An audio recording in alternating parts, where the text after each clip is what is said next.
tardes, mi nombre es Carla Villela, mis compañeros Gaby Portillo, Franklin Jiménez y Clarisa Tábora. Nosotros somos procuradores judiciales del Consultorio Jurídico de la Universidad Católica de Honduras, Campus Santa Rosa de Lima. En esta ocasión tenemos la oportunidad de compartir con ustedes un tema de mucha importancia social, que es el reconocimiento forzoso.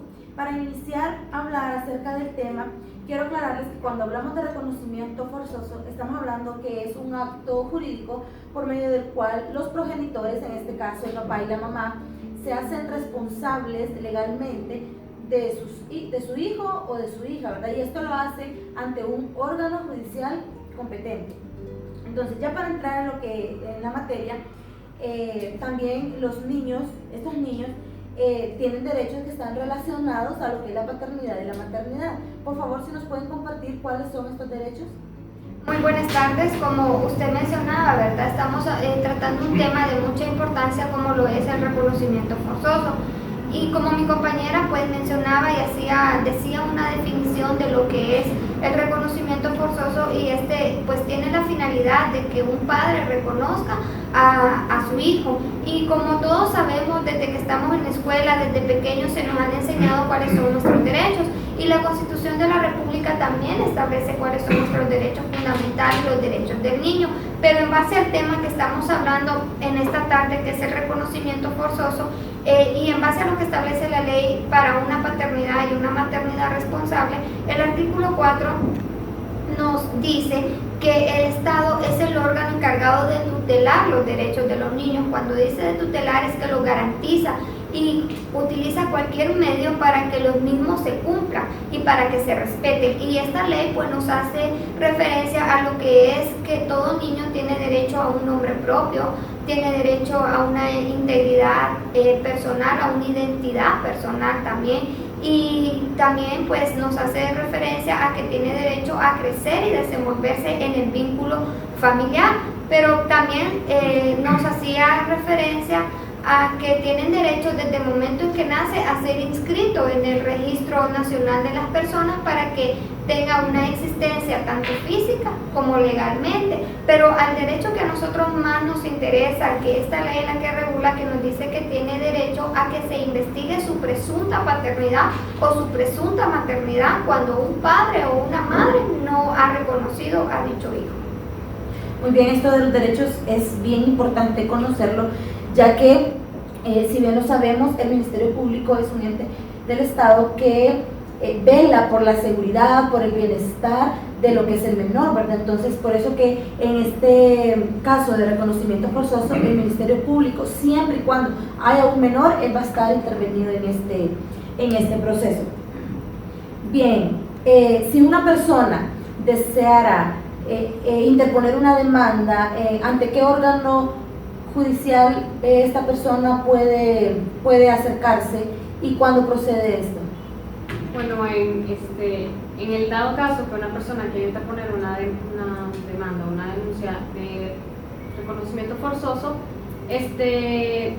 le corresponde al juez de familias competente reconocer sobre todos los procedimientos judiciales en materia de lo que es paternidad y maternidad responsable.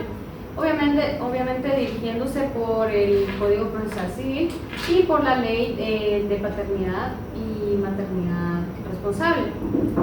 El reconocimiento forzoso normalmente procede cuando no existe información en el registro civil sobre uno o ambos padres.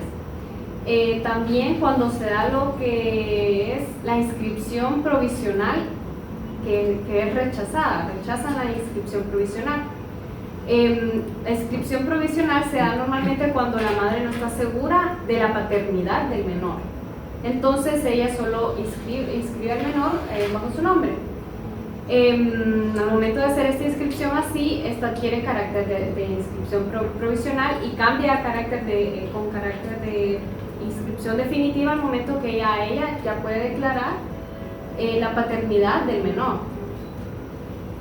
Bien, sí, es bien importante ese aspecto, pero como todos sabemos, todo acto jurídico conlleva a un proceso, ¿verdad? Entonces, en este caso nos vamos a enfocar más que todo en la etapa probatoria, Como sabemos, la etapa probatoria es una de las más importantes porque a través de ella pretendemos acreditar la paternidad o la maternidad en este caso.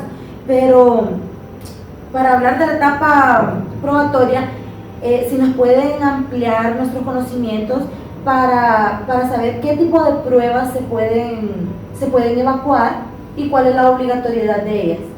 Bueno, en estas situaciones donde se quiere probar lo que es la paternidad o maternidad de una persona hacia un menor de edad o cualquier, no necesariamente un menor, la prueba idónea en ese momento sería lo que es un examen científico o un examen de ADN como comúnmente se conoce.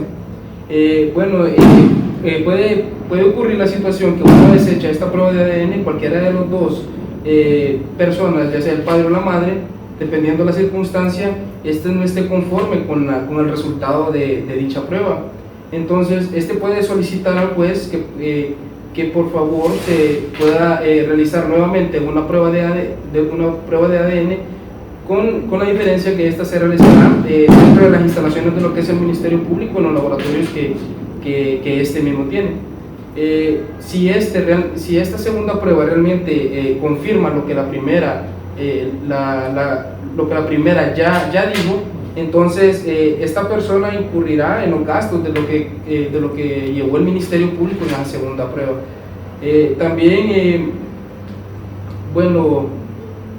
Básicamente eso es la prueba más importante. Bien. Ya una vez conocidos los tipos de pruebas que se pueden evacuar en estos casos, vamos a conocer un poco acerca de lo que es la sentencia, ¿verdad? Sabemos que la sentencia puede ser absolutoria o puede ser condenatoria. La sentencia absolutoria es aquella que nos libra de toda responsabilidad, pero ¿qué pasa cuando el juez dicta una sentencia condenatoria? ¿Qué pasa en este caso? Bien, como usted dijo, ¿verdad? Es muy importante señalar lo que usted decía, que el juez puede dictar una sentencia absolutoria o una sentencia condenatoria, pero para comprender mejor lo que es una sentencia condenatoria, pues una sentencia es una resolución que el juez dicta al final de un proceso, independientemente de qué proceso sea, pero en este caso nos compete hablar de lo que es el reconocimiento forzoso. Entonces, cuando el juez dicta una sentencia condenatoria en un proceso de reconocimiento forzoso, está prácticamente obligando al responsable a sufragar los gastos que la madre puede tener durante la etapa prenatal y postnatal, que la misma ley pues sobre una paternidad y una maternidad responsable nos regula, diciendo lo que está obligado a sufragar esos gastos el padre, en el caso que como ya se ha dicho, se ha dictado una sentencia condenatoria. También pues esta sentencia viene a obligar al padre también a dar los alimentos a sus hijos. Es decir, que cuando nosotros hablamos de alimentos no solo estamos hablando de un sustento alimenticio, sino que hablamos de que el padre está en obligación de dar a su hijo lo que es una educación, un vestuario y gastos que sean necesarios para él, como cuando sabemos que están muy propensos a enfermedades. Entonces cuando un menor de edad se enferma, está en la obligación el padre de cubrir los gastos que son también de medicina, ¿verdad? Y estos pues también hay que hacer la aclaración que cuando el padre trabaja y la madre no lo hace, entonces él es el que debe de velar por toda la manutención de su hijo, pero cuando la madre trabaja, pues los gastos deben ser compartidos, es decir, la mitad el padre o la mitad la madre, o como lo logren establecer pues en esta sentencia. También es importante aclarar que la parte que no cumpla con esta sentencia, con lo que se estipula en ella, pues comete un delito, que es el delito de negación de asistencia familiar, que está tipificado en el artículo 177 de nuestro Código Penal, el cual se sanciona con una pena de reclusión de 1 a 3 años. Entonces es por eso es que es mejor cumplir con esta responsabilidad. Sí, así es.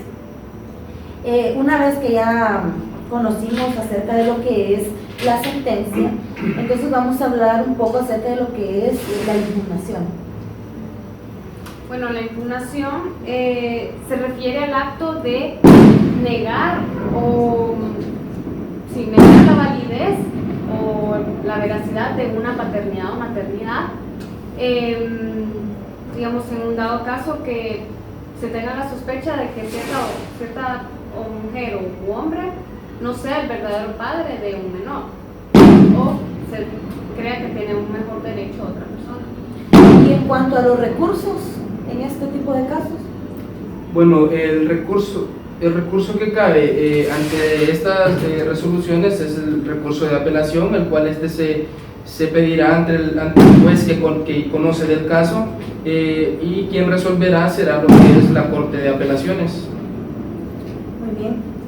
Sabemos que toda persona tiene derecho a ser asistida, ¿verdad?, por un profesional de derecho, ser asistida legalmente. Lo que pasa es que hoy en día hay personas de que por miedo, por pena, no asisten a hacer su denuncia, porque tal vez no tienen las capacidades económicas para poder pagar este tipo de costos. Pero sabemos que toda persona, como les decía anteriormente, tiene derecho a una asistencia jurídica gratuita. Lo que pasa es que a veces no se dan cuenta o no hay quien les pueda decir esto, pero también tienen otros derechos que son también lo que es el de acudir a un órgano jurisdiccional y a que se le cumpla los principios de celeridad y el principio de gratuidad, ¿verdad? Si nos podrían ampliar para que las personas que nos están viendo puedan tener más conocimiento acerca de estos principios. Bien, como usted decía, ¿verdad? Todas las personas tenemos derecho de acudir a los órganos jurisdiccionales. Entonces, en este caso también tenemos derecho a lo que es la asistencia jurídica gratuita, pero cuando hablamos de los principios de gratuidad y de celeridad en lo que es el reconocimiento forzoso, estamos haciendo referencia a que este proceso debe de hacerse de la manera más pronta, de la manera más posible, ¿verdad? Pero siempre y cuando esto no venga a perjudicar el principio superior del menor, es decir, que no venga a perjudicar los derechos del menor de edad. Y cuando hablamos del principio de gratuidad, como mi compañero hacía mención, que una prueba contundente para este proceso es la prueba científica de ADN, que esta pues es la que sirve para esclarecer quién es el verdadero padre o la verdadera madre de un menor de edad. Entonces, en este caso, esta prueba es gratis por parte del Estado de Honduras a través de lo que es el Ministerio Público. Mi compañero lo decía, ¿verdad? En estos laboratorios que el Ministerio Público tiene se realizan de manera gratuita, pero como toda regla general en derecho tiene su excepción, pues este principio de gratuidad también tiene su excepción, que es cuando sabemos que el padre tiene suficientemente recursos económicos para poder pagar esta prueba, entonces esta es la excepción que hay a este principio. Otra de las excepciones también que hay a este principio es cuando la madre haya declarado falsamente, es decir, cuando la madre haya dicho que determinada persona es el padre del niño y en realidad lo hace por perjudicar a determinada persona. Entonces, es decir, que acá el Ministerio Público no otorgará gratuitamente esta prueba. Entonces, esa es como la excepción que hay también a este principio de gratuidad. Sí, muchas gracias. Y ya con esto terminamos. Solo que sí quisiera que aclararan un poco acerca de un término que es muy conocido, que tal vez la gente no tenga conocimiento de eso, y es acerca de lo que es la disputa de la paternidad. ¿A qué se refiere con ese término?